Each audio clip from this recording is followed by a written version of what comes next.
वाला।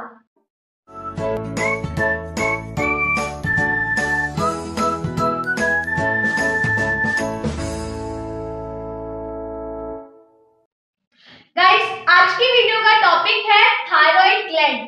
तो गाइस, इस वीडियो में मैं आप लोगों को बताने वाली हूँ कि थायराइड ग्लैंड हमारी बॉडी में कहाँ पर लोकेट होता है और इससे कौन कौन से हार्मोन सीक्रेट होते हैं और उन हार्मोन का क्या फंक्शन होता है। तो चलिए स्टार्ट करते हैं। गाइस, थायराइड ग्लैंड जो कि हमारी बॉडी में प्रेजेंट होता है, ये एंडोक्राइन ग्लैंड होता है, मतलब कि डकलेस ग्लैंड होता है, जो कि बाइलोब्ड होता है। बाइलोब्ड का मतलब कि इसमें दो लोब्स प्रेजेंट होते हैं, एक राइट और एक लेफ्ट। और गाइस, थायराइड ग्लैंड की जो शेप होती है वो बिल्कुल बटरफ्लाई जैसी होती है, मतलब बटरफ्लाई जैसा दिखता है ये, है ना। तो देखिए कि जो थायराइड ग्लैंड होता है ये बाइलोब्ड होता है। बाइलोब्ड मतलब दो लोब्स होते हैं, एक राइट और एक लेफ्ट, जिसकी शेप बिल्कुल बटरफ्लाई जैसी होती है। अब गाइस, बात करते हैं कि थायराइड ग्लैंड की लोकेशन क्या होती है, कहां पर लोकेटेड होता है। So it is located in front of the neck, just below the larynx. Guys, जो थायराइड ग्लैंड होता है ये बिल्कुल हमारे नेक के फ्रंट में प्रेजेंट होता है, जो कि लैरिंक्स के जस्ट नीचे होता है, मतलब इधर की साइड पर प्रेजेंट होता है।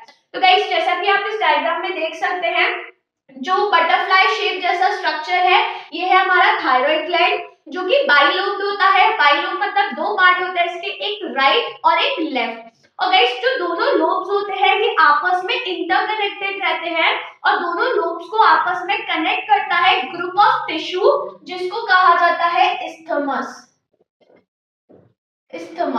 तो आप देख सकते हैं कि बिल्कुल बीच की साइड पर ग्रुप ऑफ टिश्यू प्रेजेंट है, जिसको कहते हैं इस्थमस, जो कि दोनों लोब्स को आपस में इंटरकनेक्ट करता है। और गाइस, जो थायराइड ग्लैंड है वो जस्ट लैरिंक्स के नीचे है। तो आप देख सकते हैं कि ऊपर की साइड लैरिंक्स है और जस्ट इसके नीचे बटरफ्लाई जैसा स्ट्रक्चर है, जो कि थायराइड ग्लैंड है। क्लियर। अब गाइस, बात करते हैं कि जो थायराइड ग्लैंड है इससे कौन कौन से हार्मोन सीक्रेट होते हैं। तो मेन टू हार्मोन सीक्रेट होते हैं। First is thyroxine and second is calcitonin. Guys, जो कैल्सिटोनिन हार्मोन है ये आप लोगों के सिलेबस में नहीं आ रहा है, आप लोगों के सिलेबस में ओनली थायरॉक्सिन हार्मोन के बारे में आ रहा है, ठीक है। अब थायरॉक्सिन हार्मोन का फंक्शन क्या होता है। तो गाइस, जो मेन फंक्शन होता है थायरॉक्सिन हार्मोन का, that is it regulate basal metabolism.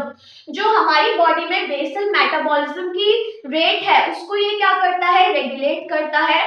Basal metabolism का मतलब हो गया रेट ऑफ सेलुलर ऑक्सीडेशन। अब जैसे कि आप लोगों को पता है कि हमारे सेल में रेस्पिरेशन का प्रोसेस होता है जिसमें एनर्जी जनरेट होती है। अब गाइस, जो एनर्जी जनरेट होती है उस एनर्जी का प्रॉपर यूजमेंट कौन करवाता है, थायरॉक्सिन हार्मोन। क्योंकि जो एनर्जी जनरेट होती है वो डिफरेंट एक्टिविटीज में यूज होती है, जैसे कि ब्रीथिंग प्रोसेस में यूज होती है, हीट को जनरेट करने में, हमें वार्म रखने में यूज होती है। इसके साथ साथ डिफरेंट जो सेलुलर एक्टिविटीज होती है उसमें एनर्जी का यूजमेंट होता है। तो उन सब चीजों को रेगुलेट कौन करवाता है, थायरॉक्सिन हार्मोन। तो इसका जो मेन फंक्शन है that is it regulate basal metabolism. तो अगर आप लोग के एग्जाम में एक फंक्शन पूछा जाए थायरॉक्सिन हार्मोन का तो आप लिखेंगे that it regulate basal metabolism. इसके साथ साथ गाइस ये हेल्प करवाता है ऑसिफिकेशन ऑफ बोन्स में। ऑसिफिकेशन ऑफ बोन्स का मतलब होता है बोन्स के फॉर्मेशन में ये हेल्प करवाता है। साथ में बॉडी टेम्परेचर को मेंटेन करता है एंड मेंटल डेवलपमेंट करता है। जो हमारा मेंटल डेवलपमेंट है उसमें भी ये हेल्प करता है। क्लियर। तो जो मेन फंक्शन है वो है that is regulate basal metabolism. साथ में ये भी फंक्शन होते हैं थायरॉक्सिन हार्मोन के। क्लियर। अब गाइस, दो कंडीशन आती है। एक कंडीशन की थायरॉक्सिन जब अंडर सिक्रीशन हो रहा है, थायरॉक्सिन का मतलब कम अमाउंट में सिक्रीट हो रहा है, और दूसरी कंडीशन जब ओवर सिक्रीशन हो रहा है, जब एक्सेस अमाउंट में थायरॉक्सिन का सिक्रीशन हो रहा है। तो गाइस, ऑब्वियसली दोनों कंडीशन में ही बीमारी होगी। तो सबसे पहले हम पढ़ते हैं जब अंडर सिक्रीशन होता है। अंडर सिक्रीशन मतलब हाइपोथायरॉयडिज्म। हाइपोथायरॉयडिज्म मतलब जब लो अमाउंट में थायरॉक्सिन हार्मोन सिक्रीट होता है। तो गाइस, जब लो अमाउंट में थायरॉक्सिन हार्मोन सिक्रीट होता है तो थ्री कंडीशन होती है। सबसे पहले सिंपल गॉइटर हो जाता है। सिंपल गॉइटर में सिम्टम्स क्या क्या होते हैं, swelling in the neck due to enlargement of thyroid. Guys, जो नेक होती है वो बहुत ज्यादा स्वेलअप कर जाती है। क्यों? क्योंकि जो थायराइड ग्लैंड होता है वो एनलार्जमेंट हो जाता है, बड़ा हो जाता है, जिसकी वजह से पूरे नेक पर स्वेलिंग आ जाती है। तो उस कंडीशन को कहा जाता है सिंपल गॉइटर। और गाइस जो सिंपल गॉइटर वाली कंडीशन होती है ये होती है deficiency of iodine. Generally simple goitre iodine की डेफिशिएंसी की वजह से होता है। क्लियर? तो ये बहुत इंपॉर्टेंट क्वेश्चन है, ये पूछा जाता है कि किसकी डेफिशिएंसी की वजह से सिंपल गॉइटर हो जाता है। तो आप लिखेंगे आयोडीन की डेफिशिएंसी की वजह से, बिकॉज गाइस जो आयोडीन होता है ये थायरॉक्सिन के सिक्रीशन में हेल्प करता है। तो जब आयोडीन की कमी हो जाती है बॉडी में तो जो थायरॉक्सिन होता है ये प्रॉपर अमाउंट में सिक्रीट नहीं हो पाता है, जिसकी वजह से सिंपल गॉइटर हो जाता है। और जो सिंपल गॉइटर है ये हिली एरियाज लोगों को ज्यादा होती है, जो लोग हिली एरियाज में रहते हैं, क्योंकि उनके सॉइल में आयोडीन की डेफिशिएंसी होती है।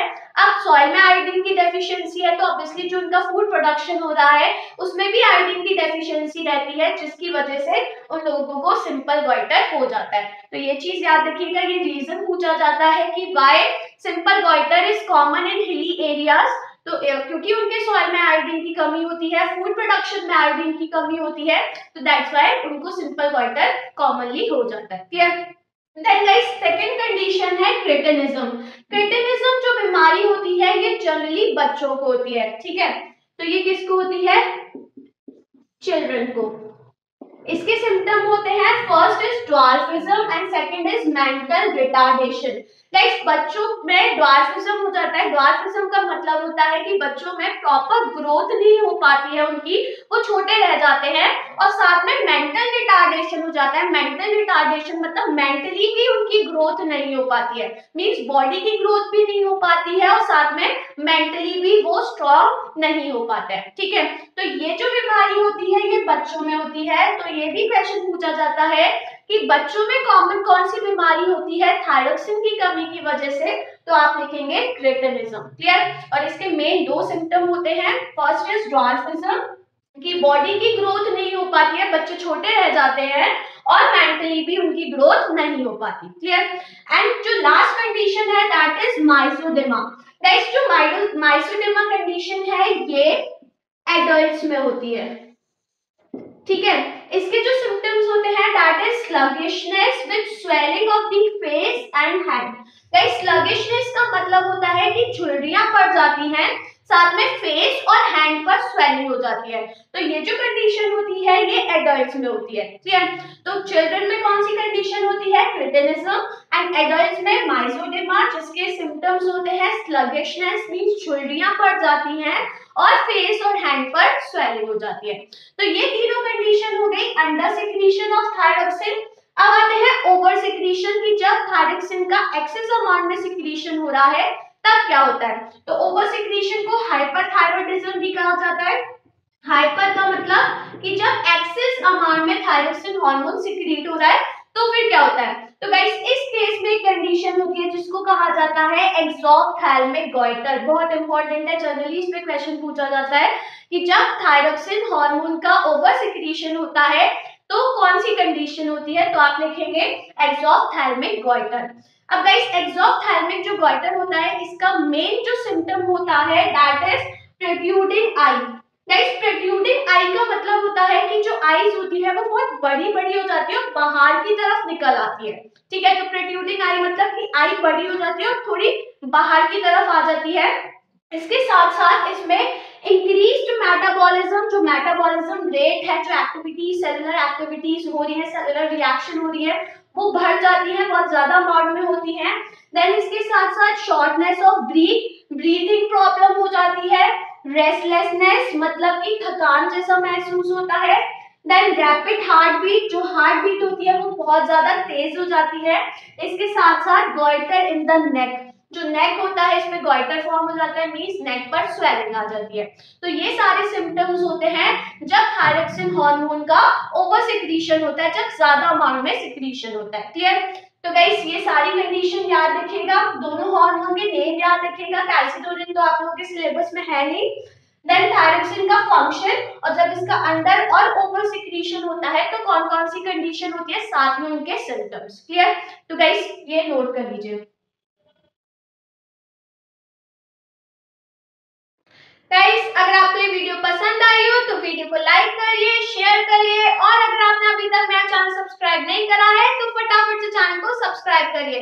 तो अब मैं आपसे मिलती हूँ मेरी अपकमिंग वीडियो में एक नए टॉपिक के साथ। तो तब तक के लिए बाय बाय।